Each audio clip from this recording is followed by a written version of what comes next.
አክብሮታዊ ሰላምታችን በያላችሁበት ይድረሳችሁ ውድ የጂኤምኤን ቴሌቪዥን ተመልካቾቻችን እንደምን አመሻችሁ። ሀገር አቀፍና ዓለም አቀፍ መረጃዎችን በዓለም ዙሪያ ከ16 በላይ በሆኑ ቋንቋዎች ተደራሽ የሚያደርገው ጂኤምኤን ቴሌቪዥን ዛሬም ለለውጥ ይሰራል በሚለው መርሁ ወቅታዊ መረጃዎችን አቀናጅቶ ይዞላችሁ ቀርቧል። የአርስቱ ዜናዎች እነሆም። በአገው ምድር ዚገም ወረዳ በታጣቂዎች በተፈጸመ ጥቃት የሰው ሕይወት መጥፋቱና የንብረት መውደሙ ተገለጸ። የኦሮሞ ሕዝብ በታሪኩ የተቃወመው የተበላሸ የአስተዳደር ስርዓትን እንጂ ኢትዮጵያን አይደለም ሲሉ የኢፌዴሪ ጠቅላይ ሚኒስትር ዶክተር አብይ አህመድ ገለጹ። ከውጭ ከየካቲት አንስቶ ከአሜሪካ ጋር ጦርነት ውስጥ ያለችው ኢራን ፕሬዝዳንት የሆኑት መሱድ ፔዜሽኪያን መብቶቻችንን በንግግር ማስከበር እየቻልን ለምን እንዋጋለን ሲሉ በሁለቱ ሀገራት መካከል ለሚደረገው ድርድር ያላቸውን ድጋፍ ገለጹ። እነዚህና መሰል አጫጭር ጉዳዮችን ወደ እናንተ እያደረስን ቆይታ እናደርጋለን። እስከ ፍጻሜው ድረስ አብራችሁን ቆዩ። በአገው ምድር ዚገም ወረዳ በታጣቂዎች በተፈጸመ ጥቃት የሰው ሕይወት መጥፋቱንና ንብረት መውደሙ ተገለጸ። በአገው ምድር ዚገም ወረዳ ውስጥ የታጠቁ የጽንፈኛው ፋኖ ኃይሎች በሰነዘሩት ወረራና ጥቃት በንጹሃን ዜጎች ላይ የሕይወት መጥፋትና በሰብል ንብረት ላይ ከፍተኛ ውድመት ማድረሱን የአይን እማኞችና የአካባቢው ነዋሪዎች ለጂኤምኤን ተናገሩ። እንደ አካባቢው ነዋሪዎችና የአይን እማኞች መረጃ ጥቃቱ የተፈጸመው የአገውን ሕዝብ መሬት ለመውረርና የአካባቢውን የማንነት የህዝብ አሰፋፈር በጉልበት ለመቀየር በማለም ነው። ይህንን እኩይ ዓላማ ለማስፈጸም በዞኑ ከፍተኛ አመራሮችና በጸረ ብልጽግና የፋኖ ቀኝ እጆች እገዛ እያደረጉ መሆኑም ተጠቁሟል። ቡድኑ በአገው ምድር ላይ በተደጋጋሚ መሰል የትንኮሳና የጥቃት እርምጃዎችን ሲወስድ መቆየቱም ተነግሯል። በዛሬው ዕለት በተሰነዘረው በዚህ አስከፊ ጥቃትም 12 ንጹሃን ዜጎች በአሰቃቂ ሁኔታ ሲገደሉ 4 ሰዎች ከባድና ቀላል የአካል ጉዳት ደርሶባቸዋል። ከ2 ሄክታር በላይ የሚሆን የአካባቢው አርሶ አደሮች የለፉበት የበርበሬና የበቆሎ ሰብል ሙሉ በሙሉ ተጨፍጭፎ ወድሟል። የአካባቢው ነዋሪዎች ለጂኤምኤን በሰጡት ቃል ታጣቂ ቡድኑ ጥቃቱን የከፈተው በሁለት ከባድ የዲሽቃ መሳሪያዎች የታገዘ ውጊያ በመክፈት እንደሆነም አረጋግጠዋል። ድርጊቱ በአካባቢው ማህበረሰብ ላይ ከፍተኛ ድንጋጤና ስጋት የፈጠረ ሲሆን የንጹሃንን ደህንነት ለመጠበቅና የህግ የበላይነትን ለማስከበር የሚመለከታቸው አካላት አስቸኳይ ትኩረት እንዲሰጡት ነዋሪዎች ጥሪያቸውን አቅርበዋል። የኦሮሞ ሕዝብ በታሪኩ የተቃወመው የተበላሸ የአስተዳደር ስርዓትን እንጂ ኢትዮጵያን አይደለም ሲሉ የኢፌዴሪ ጠቅላይ ሚኒስትር ዶክተር አብይ አህመድ ገለጹ።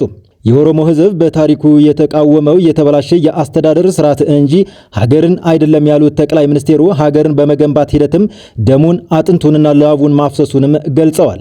የኦሮሞ ሕዝብ የትግል ጥያቄዎች በዋናነት በሶስት መሰረታዊ ክፍፍሎች የሚከፈሉ መሆኑንና እነዚህም የኢኮኖሚ፣ የማንነትና የዲሞክራሲ ጥያቄ መሆናቸውንም ተናግረዋል። የኢኮኖሚ ጥያቄን በተመለከተ እንደገለጹት ሕዝቡ የመሬትና የሀብት ባለቤት የመሆን በላቡ ሰርቶ የማደግና አካባቢውን የመቀየር ፍላጎት እንደነበረው ጠቁመዋል። መሬት ለኦሮሞ ህይወቱ ቢሆንም ይህ ሀብቱ ሲነጠቅና ሲበዘበዝ መቆየቱ እንዲሁም አራሹ አርሶ አደር አምርቶ የመጠቀም መብት ማጣቱ ዋነኛ የትግል መነሻ ሆኗል ነው ያሉት። የማንነት ጥያቄን በተመለከተ ደግሞ ይህ ጥያቄ አፋን ኦሮሞን ከመናገር ባለፈ ባህልን፣ ማንነትን፣ ስነ ምግባርንና ታላላቆችን ፍጥረታትን እና ፈጣሪን ማክበርን በውስጡ ያካተተ ትልቅ ጥያቄ እንደሆነም አስገንዝበዋል። በኦሮሞነት ማንነት አድጎ ቋንቋን መናገር ብቻውን የማንነት ጥያቄን ሙሉ በሙሉ ይመልሳል ማለት አይቻልም ያሉት ጠቅላይ ሚኒስትሩ ስለዚህ የቋንቋ የባህልና የማንነት ጥያቄዎች አሁንም እንዳሉ ጠቁመዋል። ከዲሞክራሲ ጥያቄ አንጻር ደግሞ የኦሮሞ ህዝብ የራሱ የሆነ አሳታፊ የጋዳ ስርዓት የነበረው ህዝብ በመሆኑ ራሱን በራሱ የማስተዳደር የራሱን ህግ የማውጣትና በህጉ የመተዳደር የረጅም ጊዜ ዲሞክራሲያዊ ጥያቄ እንደነበረውም ጠቁመዋል። የመንግስት አስተዳደር ደግሞ ህዝቡ ከለመደው ዲሞክራሲያዊ አስተዳደር አንጻር ተቃራኒ ሲሆንም ጥያቄዎችን ሲያነሳ እንደነበረም ገልጸዋል። ይህ የኦሮሞ ህዝብ ትግል ከአንድ ክፍለ ዘመን በላይ ቢቆይም በሚፈልገው ፍጥነት ድል ሳያመጣ የዘገየባቸው ምክንያቶችን ጠቅላይ ሚኒስትሩ በአራት ዋና ዋና ነጥቦች አስቀምጠዋል። አንደኛው የስትራቴጂያዊ ሐሳብ እጥረት ሲሆን ምርጥ ለማግኘት ትራክተር ቢኖርም ምርጥ ዘር ከሌለ ዋጋ እንደሌለው ሁሉ የትግል ግብን ለማሳካት የሚያስችል ጥራት የለው ስትራቴጂካዊ ሐሳብ አለመኖሩን ትልቁ ክፍተት ነበር ሲሉ በምሳሌ አስረድተዋል። ሁለተኛው የአንድነት እጥረት መሆኑን ጠቅሰው ኦሮሞ በሰፊው መሬት ላይ የሚኖርና የጋራ ማንነት ያለው ቢሆንም በፖለቲካ ሴራዎች በእምነት በወንዝና በዞ በዞን በመከፋፈል ጠንካራ ውስጣዊ አንድነትን ማስቀጠል አለመቻሉን አንስተዋል። ሶስተኛው የግንኙነት አያያዝ ችግር እንደሆነ ያነሱት ጠቅላይ ሚኒስቴሩ ከሌሎች ኃይሎች ጋር የሚደረጉ ግንኙነቶች በጊዜያዊ ፍላጎት ላይ ብቻ የተመሰረቱ መሆናቸውና የኦሮሞ ሕዝብ ፍላጎት ከማስከበር ይልቅ ለሌሎች ተገዢ ወይም አገልጋይ የሚያደርጉ በመሆናቸው በሂደቱ ላይ ትልቅ ጉዳት አምጥቷል ብለዋል። አራተኛው የአመራር እጦትና የአሸናፊነት ስነልቦና ማጣት መሆኑንም ገልጸዋል። ሕዝቡን አደራጅቶና አቅጣጫ ሲዞ ሊመራ የሚችል ጥልቅ እይታ ያለው አመራር ማጣት እንቅፋት እንደነበረም አንስተዋል። ትግሉን ለማሸነፍ ልክ እንዳንበሳ የአሸናፊነት አስተሳሰብ ይዞ መነሳት ሲገባው ገና ከመጀመሪያው የማሸነፍ ስጋት ውስጥ መግባት የድል እንቅፋት ሆኖ መቆየቱን ነው የገለጹት። የኢትዮጵያ የስንዴ ምርታማነት እድገት የአፍሪካን የምግብ ሉዓላዊነት ማረጋገጥ የሚያስችል ተምሳሌታዊ ተሞክሮ መሆኑን የቀድሞ የአፍሪካ ህብረት የግብርና የገጠር ልማት የብሉ ኢኮኖሚና ዘላቂ አካባቢ ጉዳዮች ኮሚሽነር ጆሴፉል ሊዮናል ኮሪያ ሳኩ ገለጹ።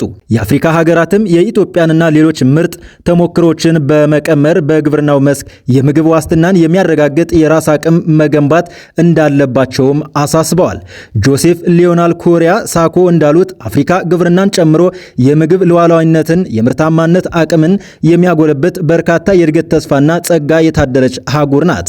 በዚህም የአፍሪካን እምቅ የእድገትና የብልጽግና ተስፋዎች ወደ ድል በመቀየር የዜጎችን ሁለንተናዊ ተጠቃሚነት የሚያረጋግጥ የግብርና ምርታማነትን ማጎልበት እንደሚያስፈልግም አስገንዝበዋል ሲሉ ኤዚያ ዘግቧል።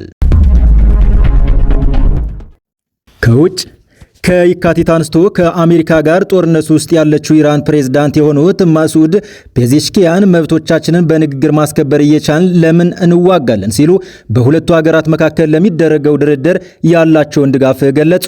ቴህራን ከያዘቻቸው አቋሞች ፈቀቅ እንደማትል የገለጹት ፕሬዝዳንቱ የጦርነት መቀጠል ግን ኢራን እጅ እንድትሰጥ የምትፈልገው እስራኤል እንድንቀጥል የምትሻው መንገድ ነው ሲሉ ተናግረዋል።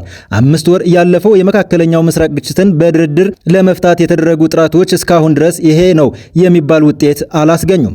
ሁለቱ ሀገራት ባለፈው ሰኔ ላይ በቀጣይ ጦርነቱ የሚቋጭ ድርድር ለማድረግ የሚያስችላቸውን ጊዜያዊ ተኩስ አቁም ስምምነት ተፈራርመው የነበረ ቢሆንም በሳምንታት ጊዜ ውስጥ ጥቃት ወደ መፈጸም ተመልሰዋል። የአሜሪካው ፕሬዝዳንት ዶናልድ ትራምፕ ከሰሞኑ ከኢራን ጋር ድርድር እየተካሄደ መሆኑን በተደጋጋሚ ሲናገሩ ቢደመጡም ቴሄራን ለንግግር የመቀመጥ እቅድ እንዳልያዘች በመግለጽ ጭምር አስተባብላለች። ትናንት አርብ ወደ ስልጣን የመጡበትን 2ኛ ዓመት ክብረ በዓልም አስመልክቶ ባስተላለፉት መልእክት ፕሬዝዳንት መሱድ ፔዜሽኪያን ኢራን በንግግር አማካኝነት የሊባኖስን ጦርነት ማስቆም፣ የተጣለውን እገዳ ማስነሳትና የተወሰኑ ማዕቀቦችን እንዲላሉ ማድረግ መቻሏን ጠቅሰዋል። ኢራን በንግግር አማካኝነት ብሔራዊ ጥቅሞቿን ለማስጠበቅ ዝግጁ መሆኗን ያነሱት ፕሬዝዳንቱ ሉዓላዊነቷን ወይም የመከላከል አቅሟን አደጋ ላይ የሚጥሉ ጥያቄዎችን እንደማትቀበል መናገራቸውን የአገሪቱ መንግስት የዜና ወኪል የሆነው ኢራን ዘግቧል። ፔዜሽኪያን በንግግራቸው ድርድርን በተመለከተ በአገሪቱ አመራር መካከል ተፈጥሯል ስለተባለው መከፋፈልም ጠቅሰዋል። የፕሬዝዳንቱ አስተዳደር የአገሪቱ የአመራር ድርድር እንዲቀበል ጫና አድርጓል መባሉን ውድቅ ያደረጉት ፔዜሽኪያን ዋና ውሳኔዎች የተላለፉት በአመራሩ ይሁንታ እንጂ ቅንጅት እንደሆነ ተናግረዋል። አክለውም ዲፕሎማሲ ከኢራን የመከላከያ ጥንካሬ ጋር የማይጣጣም ተደርጎ መታየት እንደሌለበት በማንሳት ተከራክረዋል። ድርድር የኢራንን መብቶችና ጥቅሞችን ለማስከበር ጠቃሚ ሊሆን እንደሚችል ገልጸዋል። ይሁን እንጂ የኢራንን ወታደራዊና የመከላከል አቅም ለመበተን የሚቀርቡ ጥያቄዎች ተቀባይነት እንደማይኖራቸውም ተናግረዋል። በዕለቱ ወደ እናንተ ይዘን የቀረብንላችሁ መረጃዎች እነዚህን ይመስሉ ነበር። በቀጣይ መረጃ በሌላ ቪዲዮ ተመልሰን እስክንገናኝ በያላችሁበት ሰላም ሁኑ።